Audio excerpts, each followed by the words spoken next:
I was going to do a video last night as a chess video, which is why I have the Batman background. It was going to be this kind of ever vigilant push to 1800. I got way too sleepy last night, so I wasn't able to do that video. But this morning, there was other big news that goes beyond just the Batman thing, because the Batman thing comes across as silly in the context of the larger framework of events. Let's get rid of Batman. And now we have Elizabeth Warren. So Elizabeth Warren, I've always had a mixed feeling for Elizabeth Warren. In one sense, her policies towards bankers, I love. I love the tenor of being willing to punch a banker in the throat on any random day, just because. I don't know what they did to her as a child, but she's internalized that disdain from the standpoint of the way she goes about her affairs and in Congress. And if you remember, she was supposed to be head of the Financial Protection Bureau at one point. Is it Financial Protection Bureau? Consumer Protection Bureau, whatever the name of the organization is. So from that standpoint, yes, political strength, I mean, after all, she didn't endorse Sanders. She didn't go to Standing Rock, so there are certain problems on that front. But in the context of domestic policy towards financial crimes on Wall Street, I like. Elizabeth Warren has just announced her candidacy for 2020. She is one of the first hopefuls that has put their name in the ring that they're running. Of course, people suspect that Gillibrand is running, and Booker is running, and Kamala Harris is running, and Bernie Sanders is running. There's also two people who people suspect are running. But this is one of the cases where she has actually put her name out, saying that she will be into the presidential cockfight. Let's flip to her video. There's a particular policy that I want to discuss that Elizabeth Warren is putting forward also, that from the standpoint of the United States is a step forward, but doesn't necessarily get her to where she's trying to get to. And there's always this question of, what are you going to do about the capitalistic system if you're going to try to do anything about income inequality? So she has an answer for it that's somewhat tepid and doesn't go far enough, but it's what she tries to accomplish within the capitalistic structure of the way she thinks about this stuff. All right, so first let's flip to this. And I love having my TV back, because now I can, I don't have to split these things up like I used to. All right, this is her exploratory committee for president video that she released with this. In our country, if you work hard and play by the rules, you ought to be able to take care of yourself and the people you love. That's a fundamental promise of America. A promise that should be true for everyone. Growing up in Oklahoma, that promise came through for me and my family. After my older brothers joined the military and I was still just a kid, my daddy had a heart attack and couldn't work. My mom found a minimum wage job at Sears, and that job saved our house and our family. My daddy ended up as a janitor, but he raised a daughter who got to be a public school teacher, a law professor, and a senator. We got a real opportunity to build something. Working families today face a lot tougher path than my family did. And families of color face a path that is steeper and rockier, a path made even harder by the impact of generations of discrimination. I've spent my career getting to the bottom of why America's promise works for some families, but others who work just as hard slip through the cracks into disaster. And what I've found is terrifying. These aren't cracks that families are falling into, they're traps. America's middle class is under attack. How do we get here?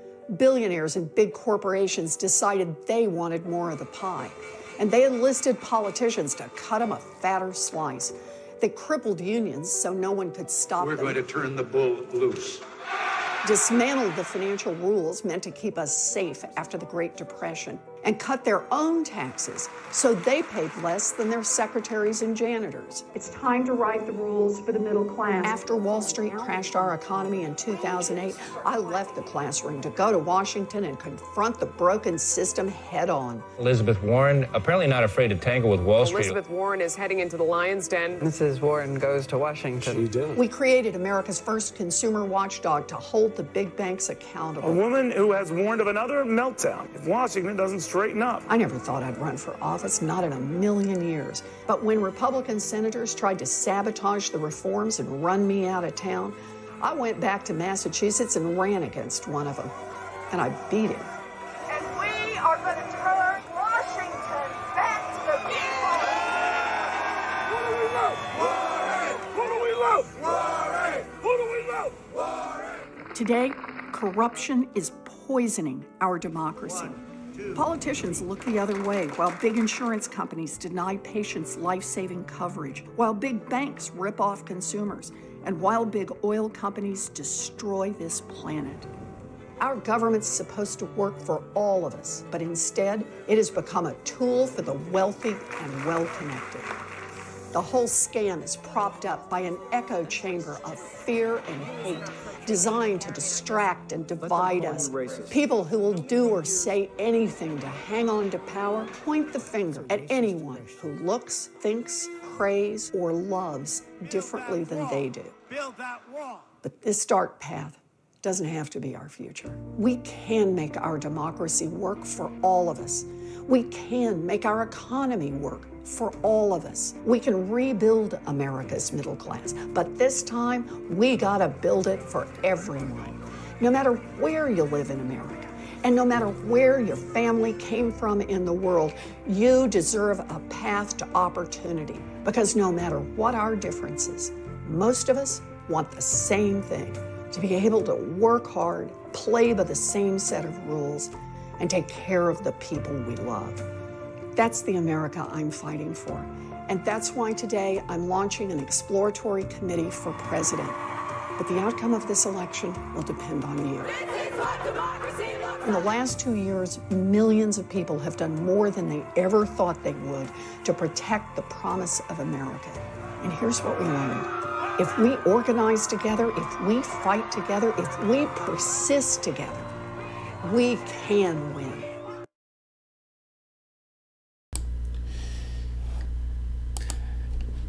I have to be honest, I like the language. And not just like the language, again, from a domestic policy standpoint, or at the very least, her tenor towards banks and Wall Streets, I like. But we can build a middle class and that type of stuff that rhetoric uses all the time. And it's hard to know what that actually means.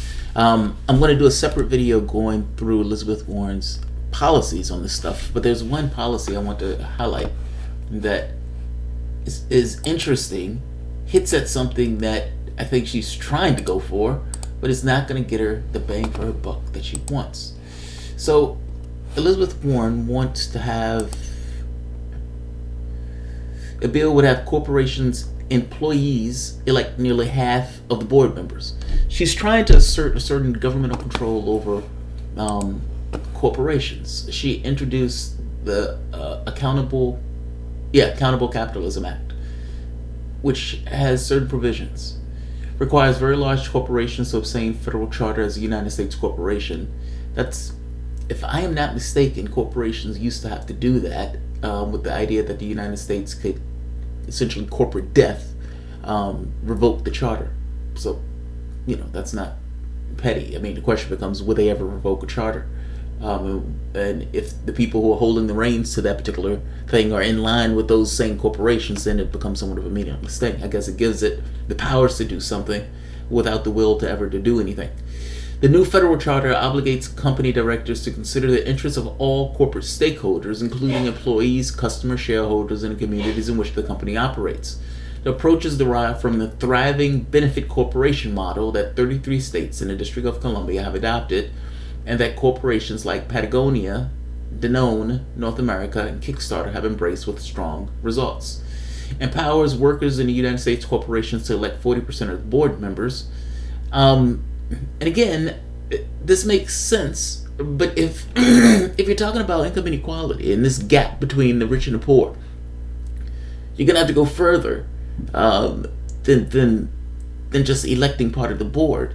You're talking about companies, like for example, I've argued here that if people do the work, if a person writes the program, if the person fix the shoes, if they create the hats for the haberdasher, serves the coffee, essentially those people are building a corporation, but those people don't share in the overarching benefits of that because the profits for the most part are siphoned off. So they can work for a company their entire life and they leave that company. If they're lucky, they have a pension, but oftentimes they don't. They just leave. All of the labor that they put in for the course of the entirety of their 10, 20 years stays with that particular corporation. And all of the profits are essentially ferried away to a small body of people.